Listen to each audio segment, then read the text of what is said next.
Warbixintan waxaan ku eegi doonaa ciyaartoyda ka tagtay kooxda Barcelona iyo ciyaartoyda ee la soo wareegtay sanadkan 2020 iyo kulamada ku soo wajahan kooxda kubadda cagta Barcelona.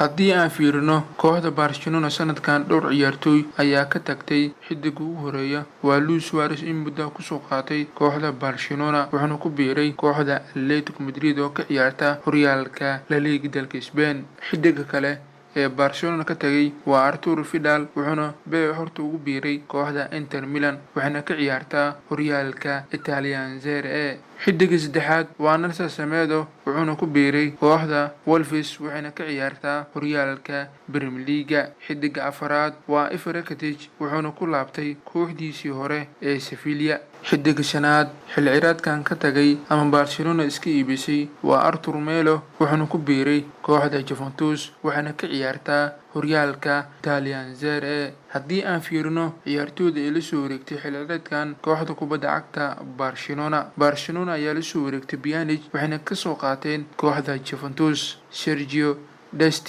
daafac bidix ka ciyaara waxayna kala soo wareegeen kooxda Ajax. Dest wuxuuna u dhashtay waddanka Mareykanka. Ugu dambeyntii haddii aan fiirino kulamada ku soo wajahan kooxda Barcelona haddii aan ku hormarno horyaalka La Liga dalka Spain 18 bisha Oktoobar 2020 waxay kulan ka tirsan horyaalka La Liga dalka Spain la ciyaari doonaan kooxda Getafe. 20 bisha Oktoobar 2020 kulan ka tirsan UEFA Champions League guruubyada ayay la ciyaari doonaan kooxda Fenerbahce. 25 Oktoobar 2020 kulanka adduunyada El Clasico ayay la ciyaari doonaan kooxda Real Madrid. 28 bisha Oktoobar 2020 Barcelona ayaa UEFA Champions League ciyaari doonta wareegga guruubyada waxaana la ciyaari doontaa kooxda Juventus. 1 November 2020 Barcelona ayaa la ciyaari doonta kulan ka tirsan horyaalka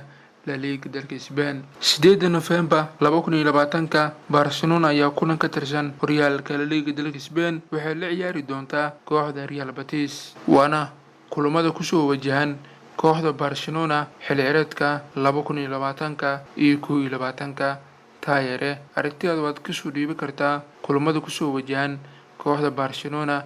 Sidee ayay noqon kartaa Barcelona kulamada ku soo wajahan ma badi kartaa kooxaha la ciyaari doonto iyo suuqa kala iibsiga ciyaartoy dhowr ka tagtay iyo Barcelona oo sanadkan 3 ciyaartoy kala soo wareegtay suuqa kala iibsiga. Muuqaalkan shargareeya la wadaaga taageerayaasha kooxda kubadda cagta Barcelona. waad ku mahadsantihiin daawashada muuqaalkan. Intaan muuqaalka xiga isku arki doono sidaas iyo nabadgelyo.